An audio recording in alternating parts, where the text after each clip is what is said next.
Hi friends, இன்றைக்கி வந்து பார்த்தீங்கன்னா என்னோட பிறந்த நாள். முடிஞ்சால் எனக்கு ஒரு வாழ்த்து சொல்லுங்கள் ஃப்ரெண்ட்ஸ். பர்த்டே அப்படிங்கும் போது எல்லாருமே வந்து சாரீ எடுத்து இந்த மாதிரி கொஞ்சம் ஆடம்பரமாக பண்ணுவாங்க. அதெல்லாம் அதிகமாக நான் பண்ணுறதே இல்லை ஃப்ரெண்ட்ஸ். ஸ்கூல் படிக்கும்போது பார்த்தீங்கன்னா அம்மா வந்து வடை பாயசம் செஞ்சு கொடுப்பாங்க. எனக்கு என்ன பிடிக்குமோ அதை செஞ்சு கொடுத்து கோயிலுக்கு போய் சாமி கும்பிட்டுட்டு சாக்லேட் எல்லாத்துக்கும் கொடுப்பேன். அவ்வளோதான் என்னுடைய பர்த்டே அப்படி தான் போகும். கல்யாணம் ஆனதுக்கப்புறம் பார்த்தீங்கன்னா ஒன்றும் பெருசாக எதுவும் பண்ணுறதில்ல. வீட்டில் பண்ணுறதில்லன்னு சொல்ல முடியாது. நானே அந்த அளவுக்கு என்னுடைய பர்த்டேக்கு இம்பார்ட்டன்ட் கொடுக்கறதில்ல. ஏன்னா குழந்தைங்க பிறந்ததுக்கப்புறம் பார்த்தீங்கன்னா குழந்தைங்களோட சந்தோஷம் தான் நம்மளோட லைஃப் அப்படின்ற மாதிரி போயிட்டுருக்கு. நம்ம லைஃபே குழந்தைங்க தான் அப்படின்ற மாதிரி எண்ணம் இருக்கிறதுனால எனக்கு வந்து அதிகமாக நான் வந்து இம்பார்ட்டன்ட் கொடுத்துக்கிறது கிடையாது. நம்ம ஊரில் வந்து பார்த்திங்கன்னா பண்டிகை போட ஆரம்பிச்சிட்டாங்க. 2 வாரத்துக்கு எந்த வீட்லேயுமே வந்து நான்வெஜ் சமைக்கக்கூடாது.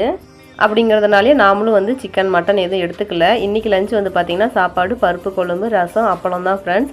ஜெய்குட்டி வந்து பார்த்திங்கன்னா சோயாபான் பொரிச்சிட்டு வந்து கொடுத்தான். என்னோடய ஃப்ரெண்ட்ஸ் அண்ட் ஃபேமிலியெல்லாம் சூப்பராக விஷ் பண்ணாங்க. முக்கியமாக ஜெய்குட்டியும் குட்டிமா